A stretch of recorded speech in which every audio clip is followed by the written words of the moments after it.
All right, welcome. My name is Laura Barr, and I'm so happy everybody's here with us today. I'm the owner and founder of Emerging Educational Consulting. We provide one-to-one mentorship for parents and students from the beginning to end of the college application process. Our whole mission in life is to grow good humans, and we need good humans more than ever. I often say that I wake up every day to raise citizens, and I think the best way to raise citizens is to educate. And that is why I started this Power Half Hour, which also is our podcast, our Growing Good Humans podcast. And today I feel like a celebrity, Leigh Moore, with us today. And Brad, how do you pronounce your last name, Brad? Laura, it's Pochard. Pochard, thank you. Yes. And what I'm going to do is I'm just going to have Leigh introduce herself. Leigh is the owner and founder of the Moore Data Set, is what I call it in my own practice. So I'm going to have you start off by just sharing how you started, who you are, and then we'll have Brad go after that. Sure. So yeah, I'm glad that everybody's joining us too. I'm Leigh Moore, and my bio is quite mixed with, just tons of different. It's a soup of different life experiences. But I found my purpose when I began doing college advising about a dozen years ago. Very early on, I began to lean on data because for a long time, data was very, very predictive of admissions decisions, particularly when students, unfortunately, particularly when there was no financial need, but in general, the data was predictive all around. And I just felt very empowered, confident. I always had data to stand on in terms of admissions. Since COVID, especially, I think that the surge in applications and frankly, in angst and fear made me start looking looking at the data beyond admissions. I do think college is more important than college admissions. And my data certainly has a lot of our data has a lot of admissions intel, but it's really meant for people to look and understand the colleges. It's difficult because, colleges aren't paid to show you the good, bad, and the ugly. You've got a lot of brochures. And anyway, so holding on to data, in my opinion, looking to data, guides parents and students to set priorities and stick to them. And I do think that knowledge is power. And once you make it less confusing, the whole college search can be a lot more fun. And there's so much data to be seen, and you have compiled all of this information. Brad, will you tell us a little bit about yourself in the spirit of data drives decisions and how you fit into this amazing group? Yes, Laura, thank you. And thank you all for joining us. It's a pleasure to be here. My name is Brad Pochard. I am the president and managing director, very new to Moore College Data. I'm excited and honored and so happy to have joined with Leigh and her cause with Moore College Data. It's a fantastic resource and tool that I feel very privileged to be a part of. My background, I have 23 years in college enrollment management. I was director of admissions at my alma mater, Wittenberg University in Ohio, and most recently served as AVP for enrollment and dean of admissions and financial aid at Furman University, which I was there for 15 years. And change is good. This is a new opportunity for me, and it's been a wonderful chance for me to get to know Leigh, understand her data, but also then kind of a new hat for me to continue to educate and inform and help. These are big decisions that students and families are making. It's an educational decision. It's a social decision. It's certainly a financial decision. But the college decision is one of those choices that changes lives. And I'm excited to be a part of it and happy to partner with you, Laura, as well. Wow. I guess I don't even know where to begin because there's just the data set that you all have created offers so many opportunities to dig in deep. How do you see most of the people who are using your data access that data to drive decisions? Is it that admissions piece? Is it early decision? Is it like, what are the components, and how are you watching counselors use that data set to support their parents? We're still, we just started last year, and so we're still learning and still hearing from people. And I just came out with this newest iteration, what I think of as, oh, good, busy time of year, August, September. And then I thought, oh, wait, counselors have like no time to be playing with data that they haven't been introduced to yet. But I do think that, to be honest, I think that the I would say admissions, particularly the iterative breakdown between early decision, regular decision applicants. I think that draws a lot of attention, but also the merit scholarship information from the common data sets, which is a labor of love. Those are not aggregated anywhere. And I do a fair amount of slicing and dicing to kind of show what the reality is in terms of merit scholarships. Yeah, and Laura, I just put up a quick screenshot of our dashboard that we have developed, and this is really taking macro data that colleges are, and many times required to submit, or it becomes best practice for them to submit their data.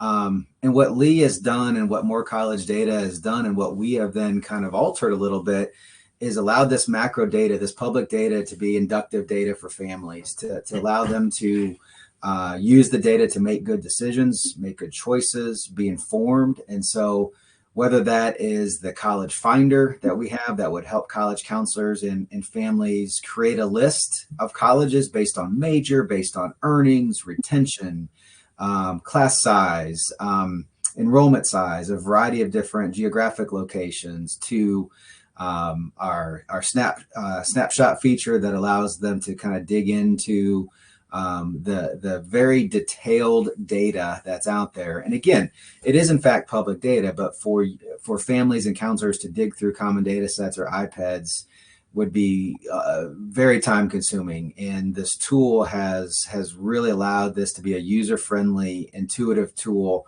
that helps families and counselors make good decisions. I noticed we're toggling between the conversation of families, counselors. When I found out about this data set at a HECA conference, and I was beside myself, because my belief is that if I can inform families with accurate data without having to dig through all the common data sets myself, then it really just is simple. It takes the emotions out of it. And but I got the sense it was more for counselors. Are you shifting to providing access for families? Laura, actually, when I founded More College Data, I intended for it to be for families. For a long time, I was a one-person shop and made a difficult decision sometime during the past year that, 95% of my purchasers were counselors. And so there was only one of me. Thank goodness that is no longer the case. I've been looking for a boss. I found a boss. But, we are right now, we just have the counselor product. I don't, it's $299 for a 1-year subscription. And, while that is a counselor price, I honestly do think it's still fair for a family. I think it's the best $300 you could spend. I don't think people realize how predictable a lot of things are, and how you can. I always say that, I wouldn't expect my data to make the final decision. I know feelings come into it, and last minute whims and this and that and the other, but our data should at least help families get to the right campuses before those other things come into play. And I'm still a believer that 5 or 6 applications is plenty, as long as they're the right schools. So anyway, we are open. We will probably be developing multiple products, but I think that we have it set up now sufficiently intuitive that you don't need to be, I mean, that I think families can use it just as well as professionals. Just anybody can go on who wants to subscribe. It can be a family. It can be, that makes a ton of sense. I like that. I mean, not everybody can have a college counselor, and a lot of people are trying to navigate these decisions. And I think one of the things that upsets me the most, and I know our community, is this idea that rankings are data.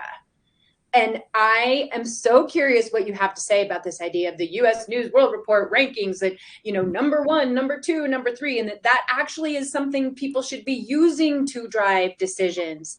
And I think it's still pretty nebulous, like where that data is coming from, how people are making those decisions, and how that impacts families. So what is your all's opinion on the rankings and how people should use those rankings in their decisions?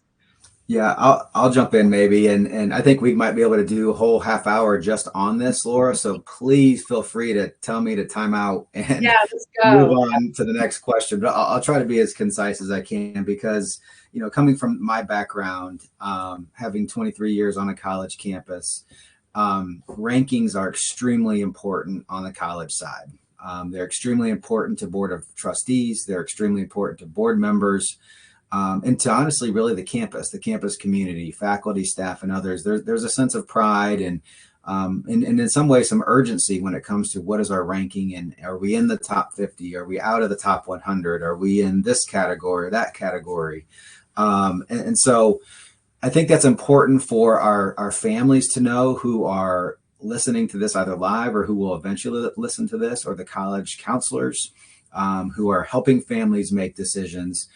Rankings, there's every single ranking out there that you could possibly think of.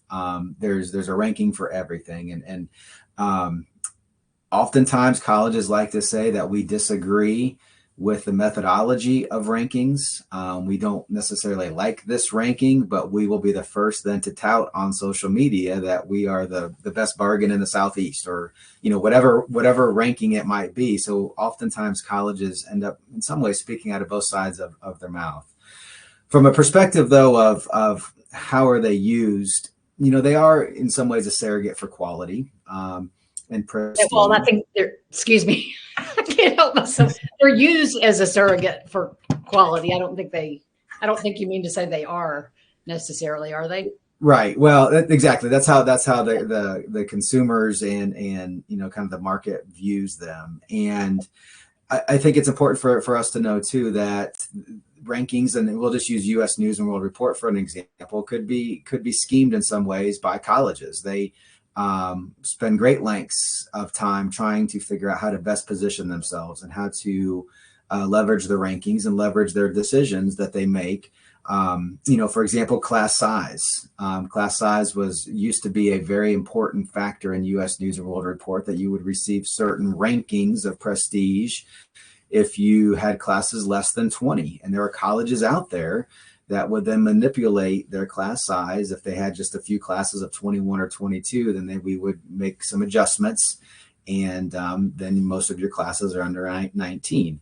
Admit rate in many ways also was a part of that, and those two factors have been removed from U.S. News and World Report and replaced by other key factors. So, you know, so I do think it gives the market and families and college counselors, you know, maybe in some ways a starting point of where to look. But one of the beautiful things about more college data, and if you think about the college finder list, if you've got a family who's interested and willing to maybe look beyond the most typical brand name institutions, those that everyone knows, and maybe they aren't as concerned about rankings, that they may in fact then be willing to find the most appropriate fit for them outside of the rankings. You know, to me, that's what this is all about, helping students and families make good decisions and find the right fit. Now, not to say that rankings aren't important. You know, there are some things that can be gleaned from them and learned from them. But at the end of the day, I do think we need to be viewing rankings with eyes wide open. I think, and I know in my practice, it has become pretty clear that with the high selectivity, even if it's the top, 10 or top 100 or the Ivies or whatever the most competitive schools are, is that the fact of the matter is it has become so selective for these schools that it's almost not a choice for families anymore. And Leigh, on an off conversation, I'd love to hear more about, 6 or 7 schools on a list. I would feel very uncomfortable doing that, only because I still have so many families who are like, well, we're going to go for it. We're going to go for these schools that are highly ranked. But I'm like, well, with that selectivity, then I feel like I need to beef up what I'm doing on the other side so that I have the reach, and then I have the schools that are these amazing, exciting schools that hardly anybody knows about, and then layer this merit. A lot of the families that we work with, yes, they're very privileged families, and so of course, they have financial resources, but do they have $70,000 a year to pay for college? Absolutely not. And so that's where the data for me has become crucial, because I can look at a family's profile and what their kind of EFC, and I can narrow it down pretty quick from looking at between your merit, selectivity, demonstrated interest, and then all those little pieces. For me, I go right in building those college lists, and it has sped up my process and made given much more access to many different colleges. So in a way, it's like, even if the rankings glean some sort of information, most families aren't getting access to these schools. I mean, it's kind of crazy. Laura, you touched on something, whether you know it or not, that is Brad and I've discussed, and I think is really important for parents and families and counselors to understand. When you're assessing whether or not a school should go on your list, or whether you're assessing whether or not you'll probably get in or will be able to afford it, you cannot it's not deductive from the data that we have. And God forbid you try to make it reductive. I mean, an admit rate, to judge a school by an admit rate, that is completely reductive. One data point that doesn't have anything to do with the student in front of you. What you're saying is what we've tried to provide is, we want people to be able to look at all kinds of different things. A lot of the data is uncomfortable. That's another reason I wanted to have somebody from the college side with me, because I want to make sure I'm not putting stuff out there that's wrong,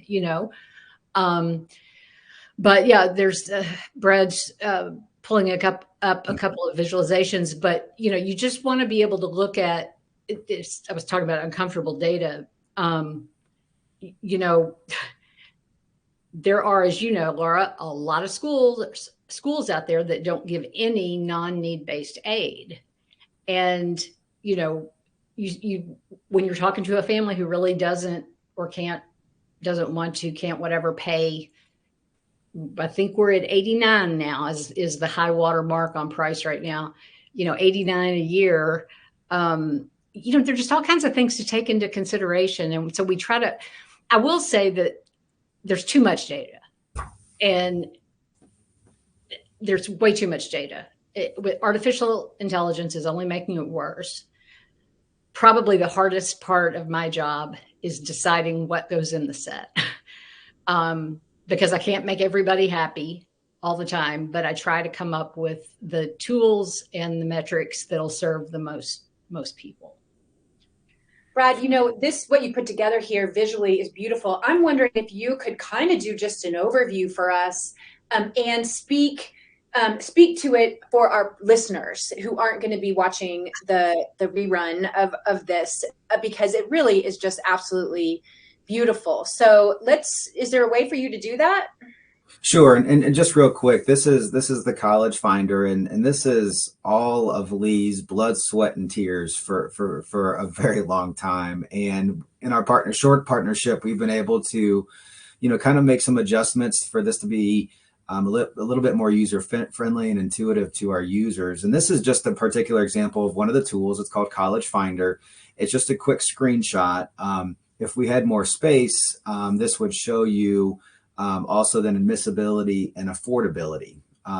different factors and filters that can go into place. So this would be a tool that you could use with a client, or as a family could sit around and you could think about location and major and size, and where it gets very intuitive and where the data really starts to speak. And again, that macro data set that Leigh is referencing, and it's just amazing how then this can be a tool for use.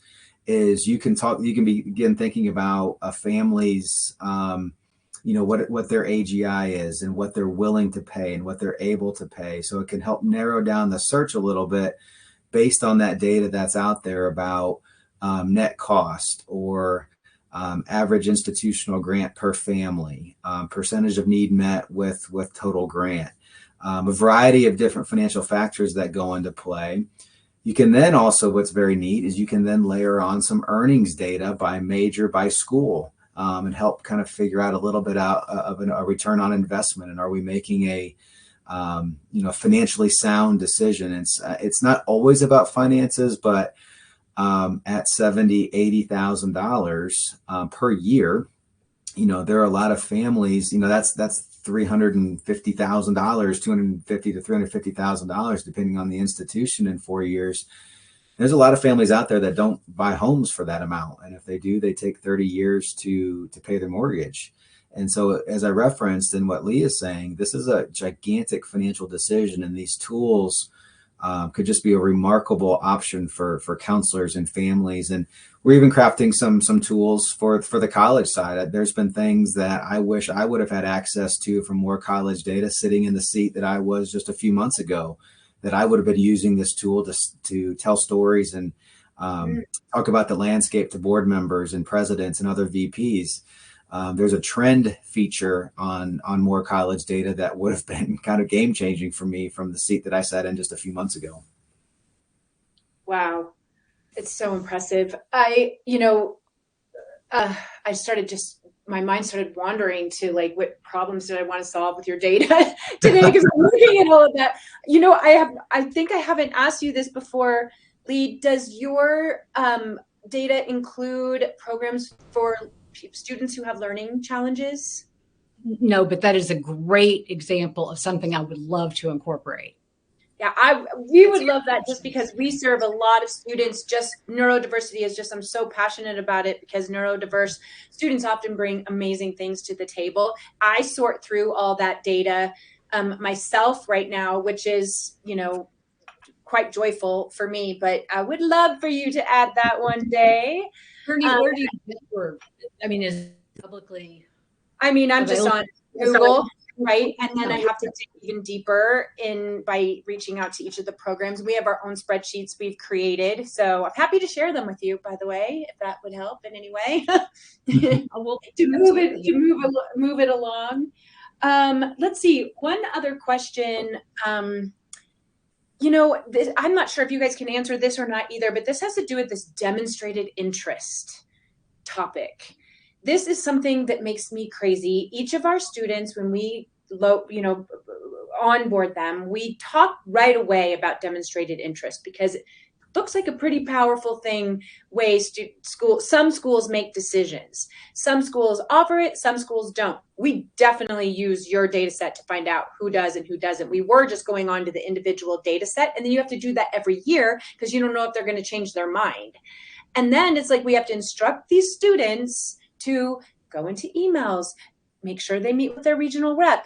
Then sometimes I'll have students say, well, I don't need to reach out to the regional rep because they don't have demonstrated interest. And I'm like, but still you want to reach out to the regional rep because you're curious. And this makes me mad. So does anyone have, and I mean mad like crazy, crazy. Does either of you have anything to say about this? Yeah, I would say, whether you call it demonstrated interest or affinity-based admissions, whether a school is open about whether they use that as part of their admissions process or not, I think it's important to know the in-depth information that colleges have at their fingertips. And they may or may not decide to use that in who they admit and waitlist and defer and deny, but colleges know a lot of information. And I do think establishing a relationship early with their admission representative is important, especially for those schools that are higher up on the food chain with more selectivity, lower admit rates. Those are the people that are going to be sitting at the admissions table at committee, going to bat for you. And if they have a relationship with you and they know you, that will only help you. Now, demonstrated interest in years ago was visiting campus and going to college fairs and high school visits. And, from an equity and access standpoint, not all students have the chance or the opportunity to go visit a college campus, especially if they're looking at places that are of further distance. And so I think what I would want our group to know and understand is the way, really coming out of COVID and even many ways pre-COVID, ways in which you can signal interest, quote unquote, for free, are out there. And things that you've referenced of opening emails and responding to emails and being on the website, those are all really important, but colleges are trying that behavior.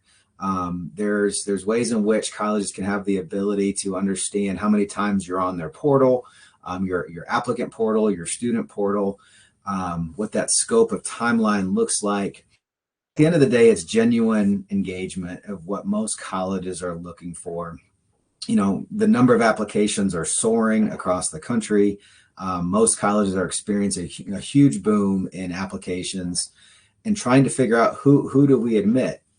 Obviously on the academic side, GPA, strength of curriculum, test scores, but you also then have, kind of the essays and the leadership and the service component of it. And then, I would honestly say that some type of affinity is going to be very, very important, especially if there's a deferred situation. If a student is deferred from early action to regular decision, most likely that has some type of aspect of affinity, or kind of a grade reduction of sorts, where there might want to see the 7th semester transcript or something like that. But I think it's important to know and recognize whether a college openly says we use this in the admissions process or not. Set aside, they have access to that information and they know a lot about you. Laura, I would only add to that, when you were talking about the length of the list, of the college list, one of the reasons, and as you know, I'm not taking students anymore, but I have, a very small handful left in my practice. But I tell them, the number of colleges that goes on your list, it turns into a part-time job.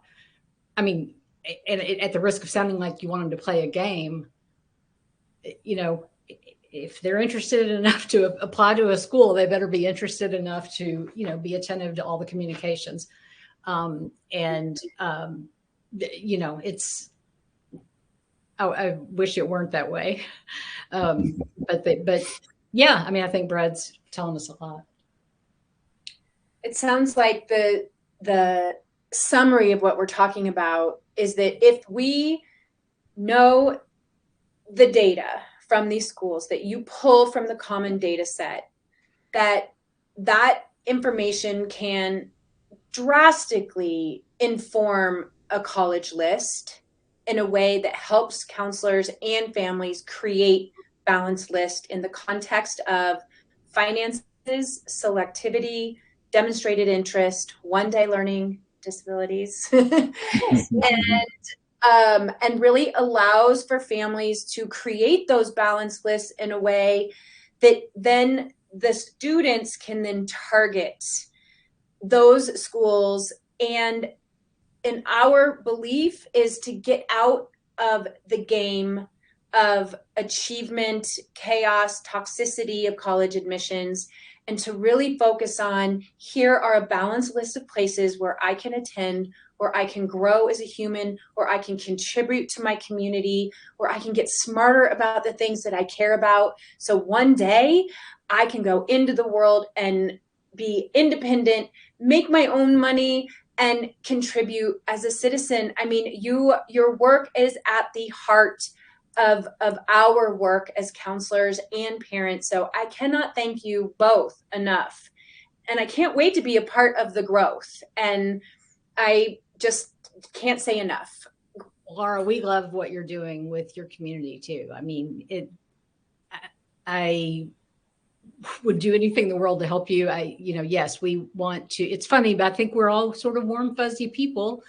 And it's sort of funny that data can help us, I don't know, keep the negative emotions out and kind of help us figure out what we're for, what we want. In the end, it's about like, this is just what is so. This is the fact, so we can be upset about it. Let's be upset about it, but then let's get over being upset and then let's move on, right? Because these are the choices we have based on this information. So, well, we are done for the day. I promised my community 30 minutes and we did it. And I think we did a beautiful job. So much gratitude. And I look forward to doing this again. Awesome, Laura. Thank you so much. Great time. We're a fan. See you later. Bye. Bye.